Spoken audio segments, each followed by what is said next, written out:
shapeless, like water. You gotta put the whole hip into it and snap it. Ultimately, martial art means honestly expressing yourself. Dragon whips his tail. The war cry was unmistakable. It needed no translation. His fists and feet did most of the talking. And his face became recognized around the world. The greatest martial artist, Bruce Lee. When you hear the word martial arts, you think Bruce Lee. And that's not just in America, that's globally. People think Bruce Lee because he embodied the martial spirit, the true spirit of the martial arts. You could feel the room come alive when Bruce bounded in. Bruce never walked into a room. He entered a room. Bruce was irritating, fun, stimulating, exciting, charismatic, cocky, genius. He was good looking, he was muscular, he was fast. He was extremely articulate and extremely high IQ. If there's any irony in all of this about the greatest, is that he demythologized particular martial arts.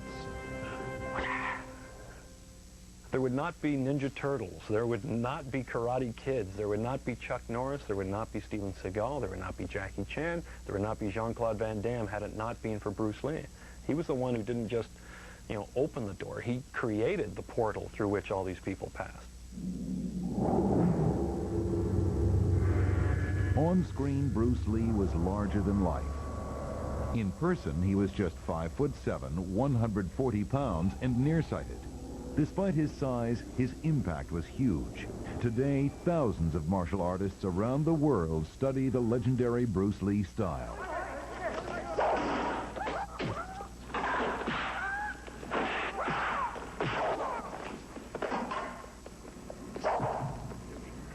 The camera loved Bruce Lee, and Bruce Lee loved being in front of the camera. So much so that he used the first generation of home video to shoot these black and white tapes of his backyard training sessions. They show off the speed, power, and agility that made him a supreme martial artist. Beautiful. But Bruce Lee's true greatness sprang from his ability to do as much with his head and heart as he did with his fists. Okay, now let's run it back and see what happens. Bruce was definitely a fighter, but he was underneath a very deep person rooted in philosophies that went back thousands of years. He was a very old soul come to visit us for a short time.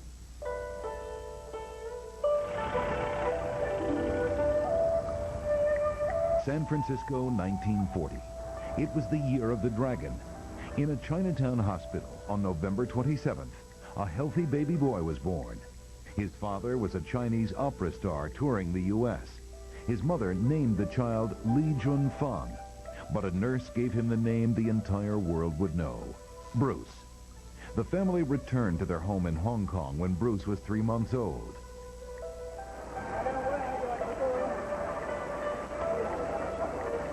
The third of 5 children, Bruce grew up in a theatrical family, so it's not surprising that he was a natural as a child actor. Bruce Lee appeared in 20 Chinese movies before he turned 18. His screen name was Li Su Lung, which translated means the little dragon. The Bruce Lee style was apparent at an early age. What are you doing here?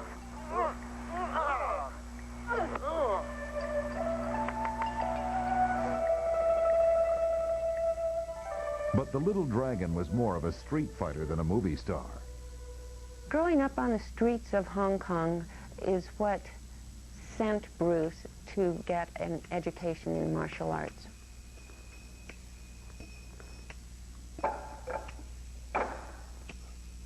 Bruce studied a style of martial art called Wing Chun.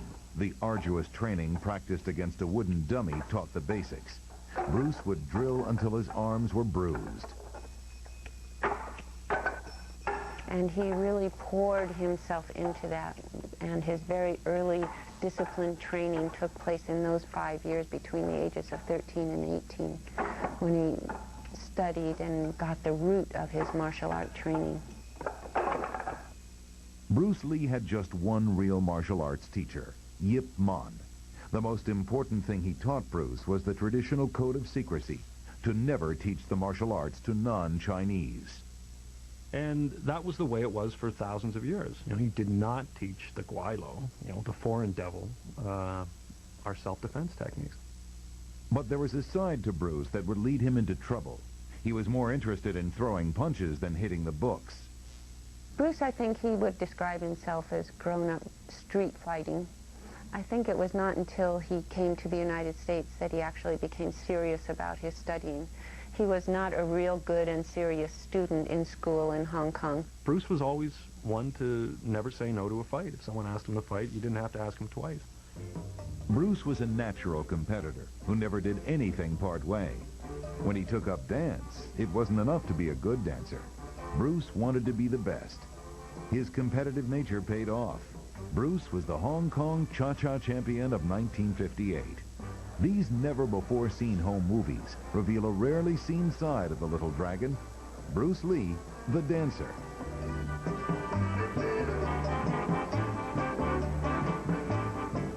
The rhythm and fluidity of dance complemented the balance and footwork of his martial arts.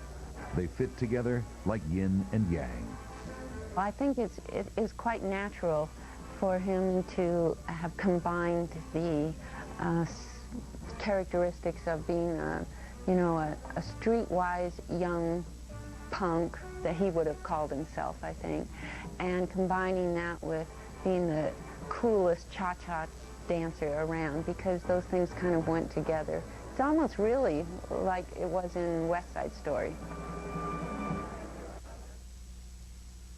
But Bruce Lee's brawling ways still got him into trouble.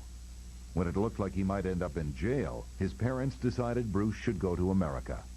His father sent him on his way with enough money to get started, but it was up to Bruce to make it on his own.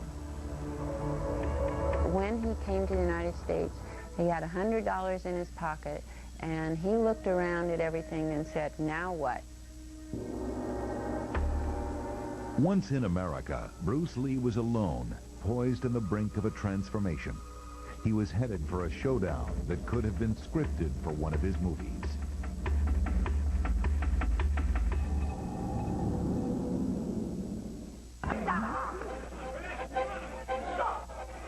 The Western concept of martial arts in the early 60s was limited mostly to karate and judo, the fighting techniques servicemen brought home with them. Bruce Lee changed all that. The Chinese tradition of keeping martial arts secret was about to be smashed. In the next 10 years, the Little Dragon would do more to popularize martial arts than any other person alive. But before he could do that, Bruce Lee changed himself. There occurred a pivotal point in Bruce's life between his street fighting days in Hong Kong and his scholastic days at the University of Washington. Somehow between the years 1958 and 1960, a metamorphosis took place. And probably a lot of it had to do with the fact that Bruce Lee was on his own. In 1959, Bruce Lee went to stay with a friend of the family in Seattle, Washington. He lived by himself above the restaurant where he worked. Bruce wasn't cut out to be a waiter, so he turned to what he knew best and began to teach Kung Fu. It marked the deliverance of Bruce Lee's martial arts to the West.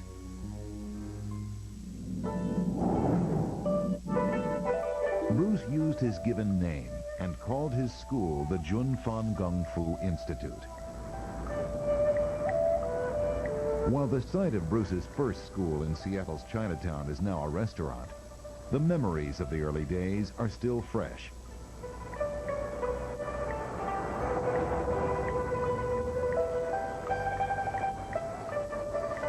Bruce Lee saw no race or creed and continued to teach whomever he pleased. One of the first students was Taki Kimura, his best friend. He recalls how Bruce changed a centuries-old tradition. He didn't want to adhere to the barriers that were there for centuries. And he felt that in teaching, he didn't say, well, if you're black or if you're yellow or white or whatever, I mean, I'm not going to teach you. He looked at your character and he said, if you show the genuineness, he's going to teach you. Bruce Lee's Kung Fu classes grew. One student, Linda Emery, had been a cheerleader at a Seattle high school. She joined the class to learn Kung Fu and to be near Bruce. And so he was demonstrating on me, and he threw me down to the ground, gently, of course. And so as he was showing the others how to do this, he said to me quietly, "Would you like to go to the Space Needle for dinner?" And I said, "All of us go to the Space Needle?" And he said, "No, just you." And I was like... Linda and Bruce dated and fell in love. They prepared to take the next step, but in the early 60s, interracial marriages in America were not easily accepted. Bruce and I, when we decided we would get married, had decided not to tell my family. Very unwise and immature, but I was 19, you know, and but my family would have objected to me marrying a non-Caucasian person, and they had my best interest at heart. They didn't want me to go into a situation that would lead to heartache and struggle. And however, I was 19 and I knew better. And so Bruce and I had decided we would get married and run away and then tell them all later. The couple applied for a marriage license, but their secret was out when the local paper printed the names of people who wanted to get married. So my mother came to the place where I was working, said she needed to talk to me, that my Aunt Sally had called and said that my name was in the paper. Oh my goodness, it hit the fan. It sure did. Today, Linda recalls the fear and prejudice they had to overcome. Her family needed time to adjust to the idea of an interracial marriage. I can understand their concern, but I felt it was the right thing to do. So, with my mother's blessing, we did get married. Bruce and Linda moved to Oakland, California, where Bruce opened the second branch of the Junfeng Kung Fu Institute. Bruce Lee's rebellious nature was about to catch up with him. Bruce's attitude toward teaching whoever wanted to learn, particularly Caucasians, angered many of the elders in the Chinese community, with the result that when he was teaching in Oakland, they sent a challenge. It was a scene that could have been written for the movies. Members of a San Francisco Kung Fu school confronted Bruce with an ultimatum: stop teaching non-Chinese and close his school, or fight their top martial arts expert. Bruce Lee never walked away from a challenge. I was present at that fight, and in fact I was 8 months pregnant at the time with Brandon, and I never had a moment's fear myself because I had such confidence in Bruce's ability. Bruce was so confident in his technique that the thought of a fight going more than 10 seconds never entered his mind. The two battled for 3 exhausting minutes. Bruce emerged victorious, but he was drained, both physically and mentally. Bruce was so despondent, so disappointed in his performance. And actually, this was a real turning point in his life and in his martial art development, because he realized that maybe he didn't have the tools to take somebody down instantly. To increase his stamina, Bruce trained like a man possessed. He was driven by the specter of the challenge. And so from that point on, he applied himself completely, 200%, to the mission of refining his martial arts skills, and thus began the development of his way of martial arts, which he called Jeet Kune Do. Jeet Kune Do translates as the way of the intercepting fist. It became Bruce Lee's signature form of martial arts.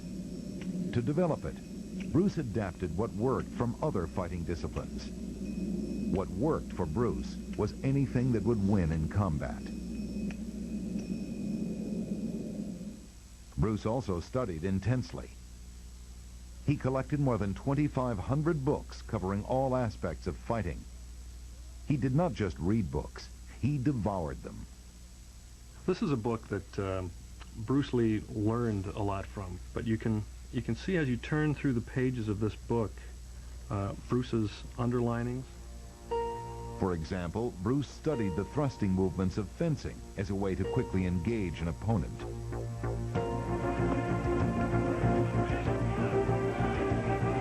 The results of all his studying and training would soon pay off.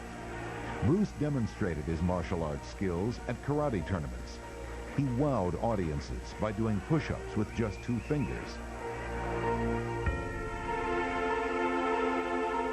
To demonstrate how much power he could generate with just a short thrust of his fist, Bruce showed off what he called his 1-inch punch.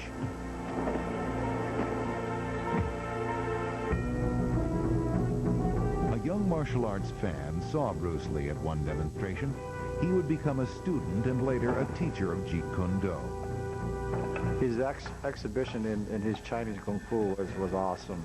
It was for real, it was simple, and it was direct and explosive speed. I've never seen explosive speed like Bruce Lee did.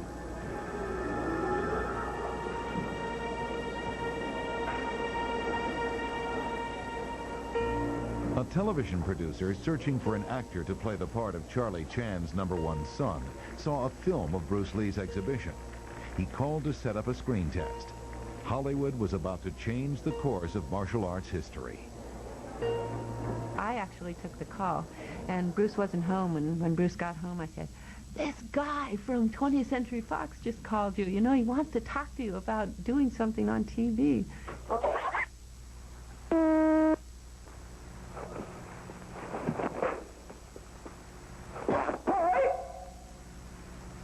Test X1. Now, Bruce, just look right into the camera lens right here and tell us your name, your age, and where you were born. My last name is Lee, Bruce Lee. I was born in San Francisco in 1940. I'm 24 right now. And you work... When I see Bruce in that original screen test, what goes through my mind is remembering how he was apprehensive. Now look over to me, Bruce, as we talk. I understand you just had a baby boy? Yeah. And you've lost a little sleep over it, have you? 3 nights. He had not been before a camera for many, many years, had never planned to go before a camera again. That was not part of his planned future at that point. And here he was now in Hollywood doing a screen test. There is a finger jab, there is a punch, there is the back fist, and then low. Of course, then they use leg, straight at the groin, or come up. Or, if I can back up a little bit, they start back from here, and then come back. All right. It kind of works. He has nothing to worry about. #1 son never happened, but that wasn't the end of Bruce Lee's Hollywood career. When the cast was chosen for a new TV show called The Green Hornet, Bruce Lee was introduced as the quick-footed sidekick, Kato. Well, I'll say it the Chinese way. 多謝晒. Thank you very much. Bruce Lee started a boom in martial arts. It marked the end of his plan to open a chain of kung fu schools and set him on the path to martial arts superstardom.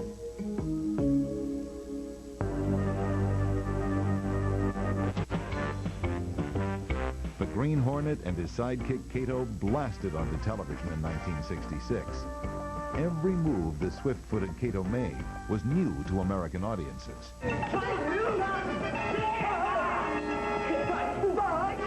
Bruce made the human body a weapon in a way that people hadn't seen before. There's a difference between being tough and being cool. And Bruce was cool all day long in that show. I mean, just the look in his eye, the way he'd walk or swagger or saunter, he was cool, you know, and that, man, does that strike a chord in America.